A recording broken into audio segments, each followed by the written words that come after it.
Ok, bonjour à tout le monde et bienvenue à notre session hebdomadaire dite Africa. Aujourd'hui, nous allons voir comment télécharger les données d'observation de terre à partir de notre plateforme dite Africa.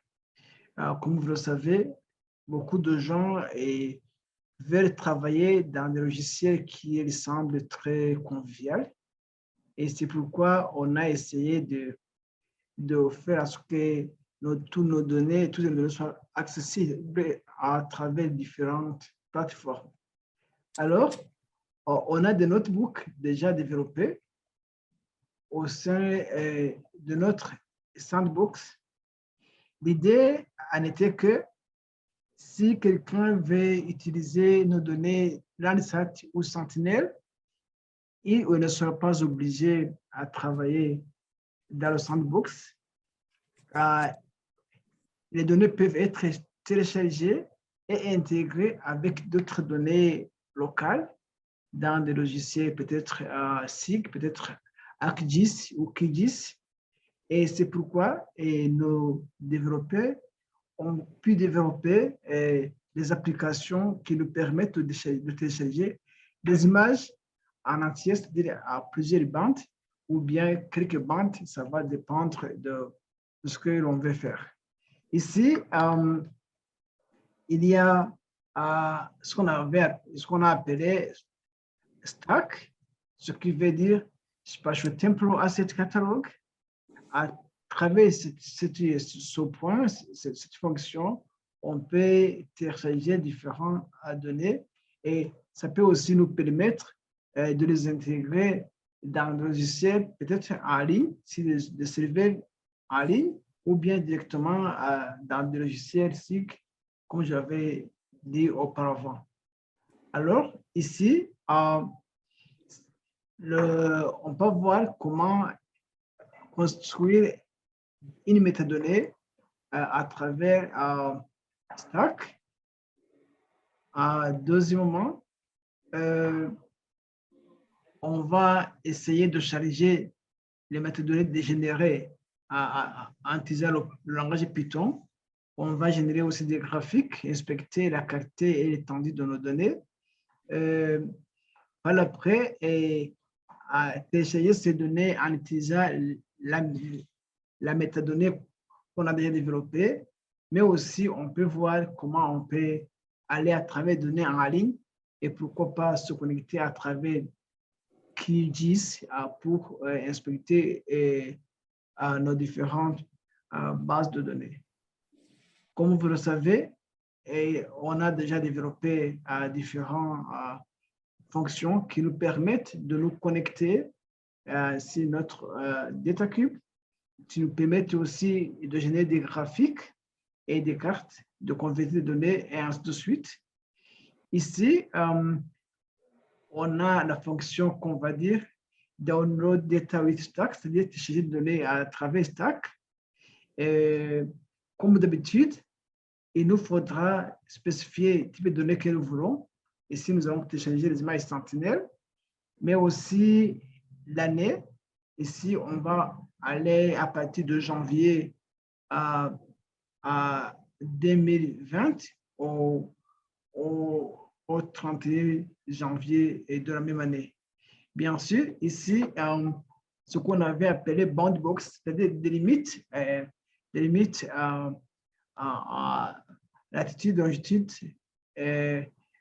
pour générer le polygone de notre zone d'étude et URL.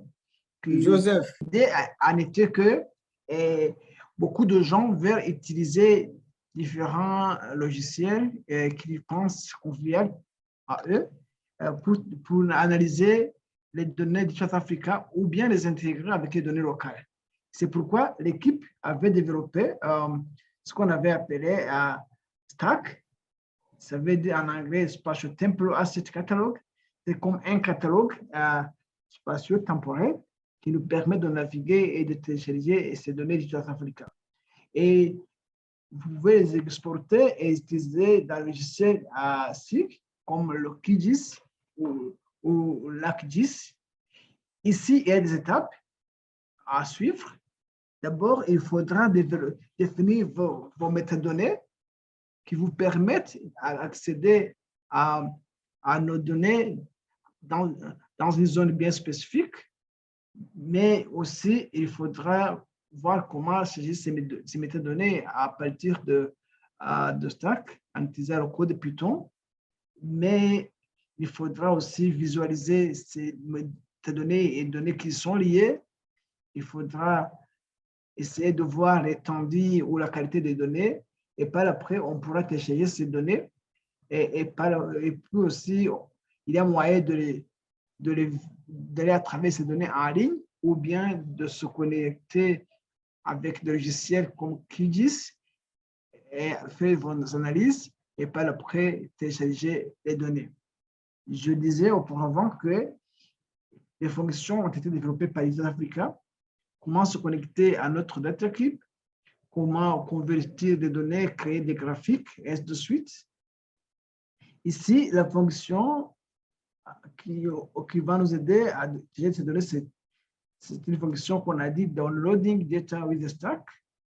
Et bien sûr, il faudra spécifier le produit qu'on va télécharger. C'est les images Sentinel-2. Et la période, ce sera du 1er janvier 2020 au 31 janvier 2020. Ce qu'on avait appelé B-Box, ce sont les limites de notre polygone, de la zone d'étude.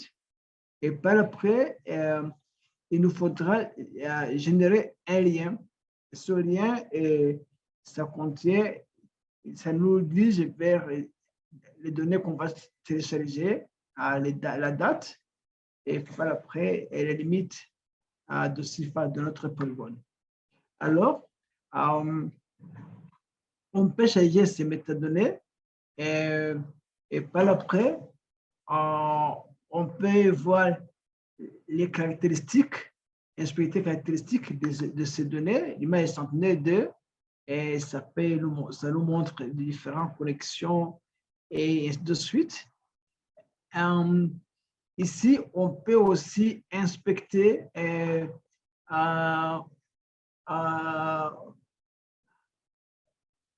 vecteurs ou bien ce qu'on appelle les scènes qui ont été capturées par nos données. Ici, ça va nous montrer les limites de chaque polygone, ça va nous montrer l'année, et de suite, ça nous montre la métadonnée ou la qualité ou la description de ces données. Ici, on peut aussi inspecter la couverture nuageuse. En jaune, ce sont des tiles, ce sont des positions avec des liens de couverture nuageuse, alors que en rose, je peux dire, ce sont des positions avec une petite couverture nuageuse. On peut aussi inspecter les caractéristiques des données qu'on va télécharger. Ici, on peut voir des bandes de chaque image de la première à la 8e ou à la 9e ou à la 2e, à la 12e, je peux dire. Et j'avais essayé de voir les bandes de images Sentinel. Vous voyez que de la première bande qui est ultra bleue, ici, on va se focaliser sur la bande 5 qui est la bande visible et proche infrarouge. Ici, cette bande qu'on a choisie, bande 5, on va voir sa description et par après, on pourra générer l'URL et avec la fonction LIOXLay Open la stereo, ça peut nous permettre de télécharger cette bande. Alors, cette bande 5, je l'ai bien lancée avant. Quand c'est téléchargé, vous allez voir cette bande dans notre, ici à gauche. Vous pouvez télécharger cette bande. Alors, en téléchargeant, vous pourrez vous pourrez, attendez, je vais partager ma fenêtre. Vous pourrez charger la même bande à, pardon, ça prend longtemps. Vous pouvez charger la même bande dans d'autres logiciels. Si j'avais utilisé QGIS, là, vous pourrez continuer avec vos analyses. Alors, je tourne sur...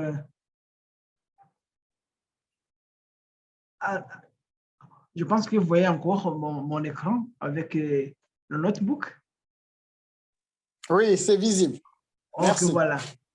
Je vous en prie. En fait, si j'avais pris par hasard bande 5, alors ici, ça décrit comment vous pouvez télécharger chaque bande une à une ou bien combiner plusieurs bandes à la fois. Alors, ça, c'était comment télécharger une bande. Par exemple, quelqu'un qui aurait voulu étudier la santé de la végétation, il faudra télécharger la bande rouge et la bande infrarouge et pour calculer de végétation et ainsi de suite. Alors, ici aussi, il y a moyen, ça c'est la première façon, mais vous pouvez aussi voir, inspecter ou voir aller travailler ces données en ligne. Il y a aussi une fonction qui a été développée. Là, vous pouvez inspecter vos données en ligne et ainsi de suite. Ici, pour quelqu'un qui n'a pas besoin de télécharger ces données, il peut inspecter en ligne. Ça ne demande pas grand-chose. Mais ici, ce qu'on va faire, on va voir comment se connecter à travers le logiciel QGIS et puis télécharger nos données d'East Africa. Ici, comme d'habitude, vous voyez, ici, on a généré déjà un lien. Ce lien nous conduit vers nos données. Ce lien, ça nous conduit vers notre bande 5 de l'image sentinelle. Nous allons copier ce lien. Un instant. Nous allons copier ce lien. Ça prend du temps à se charger, mais l'idée en était que, je pense que vous voyez mon écran quand même. L'idée en était que, en utilisant le lien là-bas, on a accès direct sur l'image de la zone de données, si cette bande, je dis, la cinquième bande de l'image sentinelle de la région donnée. Ça, c'était la deuxième façon de télécharger les images d'East Africa. Mais aussi, on peut exporter des images en format géotif. Et ces images en format géotif, ce qu'on peut faire, on peut ou bien exporter une seule image, ou bien une seule bande, ou bien plusieurs bandes. Ici, je pense que vous voyez aussi mon écran, le notebook. Oui, c'est visible. OK. Ici, on aura toujours à charger des paquets déjà développés. Et par après, il nous faudra, au lieu d'utiliser la fonction download, ViaStack, on va utiliser la fonction ici qu'on va appeler exporting géotif. Bien sûr qu'il nous faudra spécifier la latitude et longitude de notre zone tampon, les années des données qu'on va exporter, et on va inspecter bien sûr les données à exporter. Ici, on peut voir l'image vraie couleur qu'on va exporter. Vous voyez que c'est une zone de mangrove, quelque part au Sénégal. Ici, on peut ou bien exporter une bande seule, ou bien exporter plusieurs bandes combinées en format géotif. Et en exportant, ce qu'on veut faire, les images qu'on a exportées sont là, apparaissent ici à gauche, dans la fenêtre. Et puis, on peut télécharger ces images.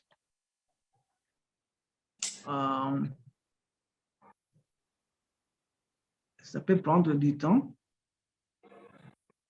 Mais j'avais déjà exporté ces images. Ce qu'on peut faire, après avoir exporté ces images, ça prend du temps à charger. Je suis désolé.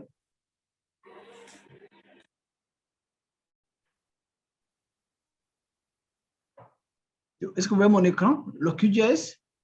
Oui, oui. Voilà. Et par après, je peux charger ces images. Disons, chargeons à l'image LGB, c'est-à-dire rouge, bleu, vert, rouge, vert, bleu.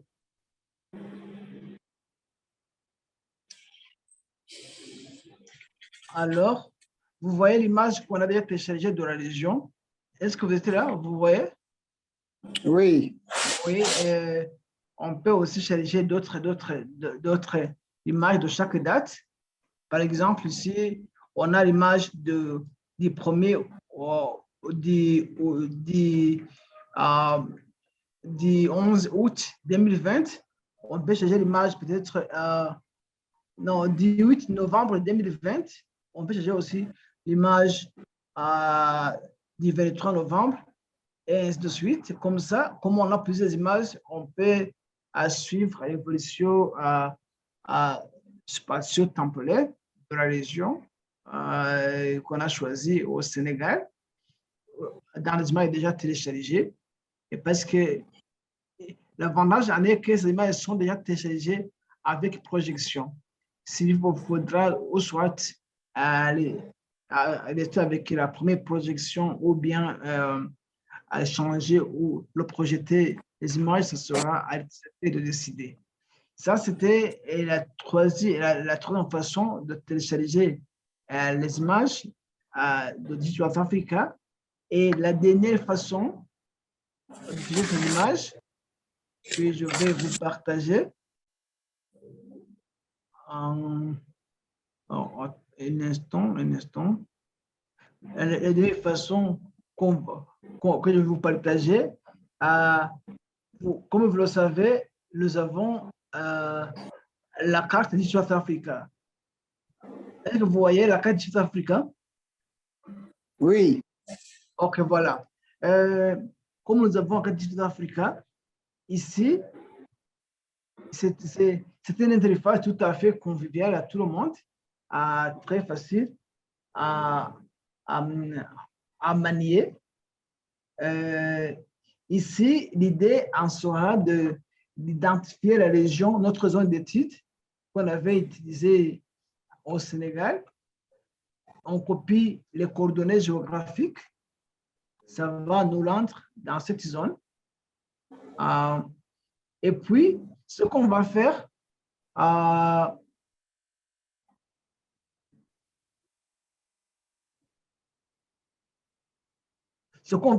on va ajouter les images sentinelles. Nous avons ajouté le géomètre, les images sentinelles 2, ici.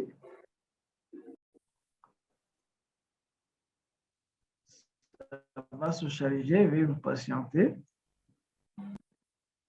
Alors, si on a, après avoir ce géomètre d'image sentinelle 2, ici, il y aura l'option d'exporter.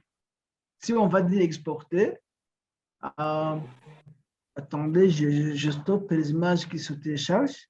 Ça consomme beaucoup de connexion. Alors, si on va dire exporter, ça va nous demander de dessiner un polygone ou de créer des limites de notre zone d'étude.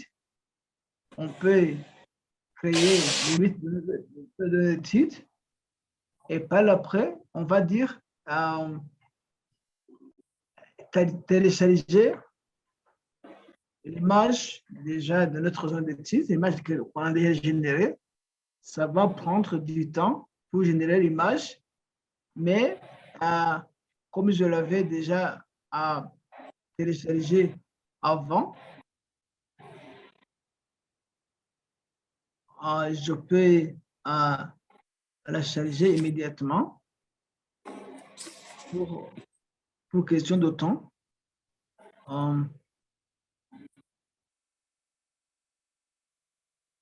Voilà, ça va prendre du temps, mais quand même, ça va se télécharger.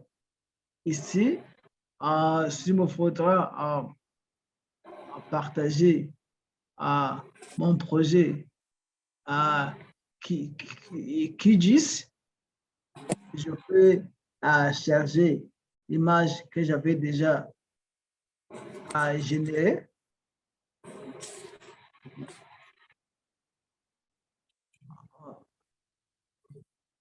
Non, ce n'est pas celle-ci, c'est l'autre. L'image que j'avais générée, c'est celle-ci. Voilà. Ça, c'est l'image que j'avais téléchargée à partir de l'interface HackMap. Et puis, à partir de cette image, je peux faire des analyses que je veux. Alors, comme beaucoup de gens l'avaient demandé auparavant, en disant est-ce qu'on peut soit télécharger les images ou bien on est obligé à travailler à travers des plateformes à Digital Africa comme MAP ou bien Sandbox. On n'est pas forcément obligé à travailler à travers ces plateformes à Digital Africa. Il est important pour vous de connaître qu'on peut télécharger les images et faire d'autres analyses à partir d'autres logiciels. Maintenant, avec Illustrator aussi, on est en train de développer des applications qui nous permettent de nous connecter à nos bases de données à travers l'ArcGIS en ligne dans le cadre du projet Géoportail africain. Là aussi, tout le monde pourra accéder immédiatement à nos données, analyser et travailler, même télécharger immédiatement. En fait, c'était ça et la présentation du jour. Je vous remercie et vos commentaires sont bienvenus.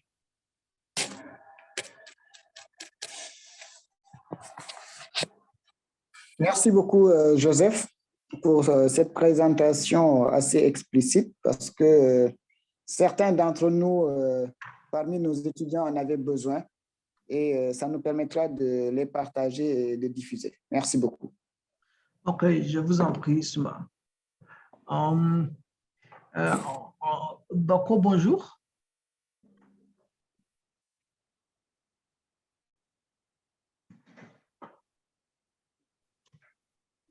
Peut-être qu'il n'est pas là.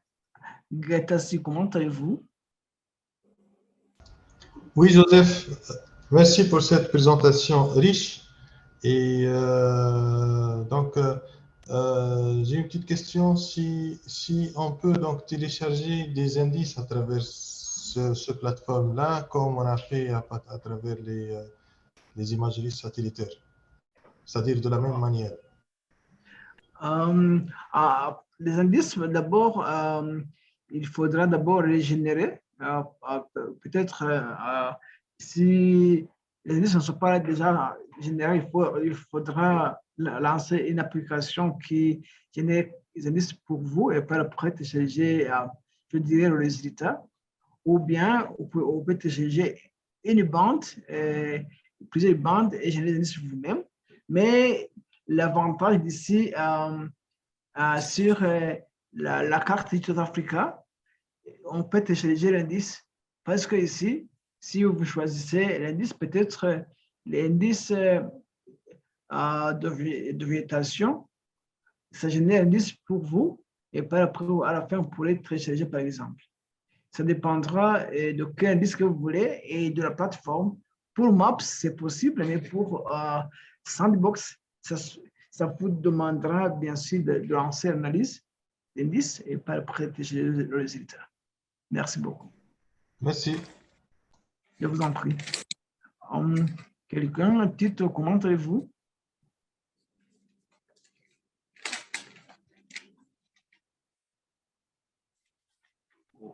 Okay. Wallace, how are you? Comment allez-vous? Oh, I'm fine. And how are you too? I'm doing good. Okay. This Any is a comments? wonderful presentation. Oh, thank you, sir. I couldn't understand the French very well, but I was following the points and the steps you took. There's downloading the imagery and then calling it with the QGIS. Oh, well, thank you. Actually, I'm going to make edited steps with the screenshots on how to go through everything. Thank you very much. I will appreciate it. I'm so grateful and so much. Oh. On the note, I had a good time following it. Okay, thank you. En fait, je disais qu'il me faudra développer un protocole bien détaillé avec des captures d'écran où ça va montrer tout le monde comment aller étape par étape pour pouvoir télécharger l'image de chaque région.